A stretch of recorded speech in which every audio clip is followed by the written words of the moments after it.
हा आहे 1773च्या रेग्युलेटिंग ॲक्टवरचा एक संक्षिप्त आढावा. आता बघा, ईस्ट इंडिया कंपनीना भ्रष्टाचार आणि आर्थिक संकटात अक्षरशः बुडाली होती.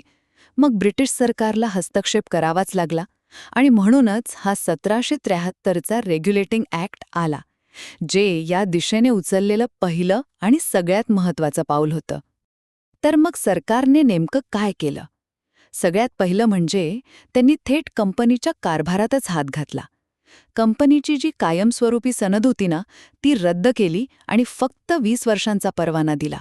इतकंच नाही, तर कंपनीचं संचालक मंडळसुद्धा बदललं, जेणेकरून सरकारचा त्यांच्यावर कंट्रोल राहील. दुसरी महत्त्वाची गोष्ट म्हणजे प्रशासनाचं केंद्रीकरण. भारतात पहिल्यांदाच असं काहीतरी होत होतं. बंगालच्या गव्हर्नरला आता बनवलं गेलं बंगालचा गव्हर्नर जनरल आणि या पदावर आले वॉरन हेस्टिंग्स. त्याच्या मदतीसाठी 4 सदस्यांची एक कार्यकारी परिषदसुद्धा नेमली. आणि हो, तोपर्यंत स्वतंत्र असलेले बॉम्बे आणि मद्रास प्रांत ते आता बंगालच्याच अंडर आले.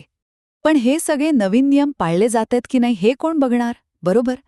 त्यासाठीच तिसरा मोठा बदल. 1774 मध्ये कलकत्त्यात सुप्रीम कोर्टाची स्थापना झाली.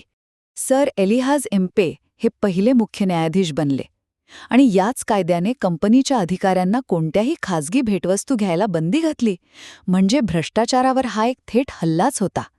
थोडक्यात सांगायचं तर या कायद्यानं भारतात कंपनीच्या मनमानी कारभाराला लगाम घातला आणि ब्रिटिश संसदीय नियंत्रणाचा पाया रचला.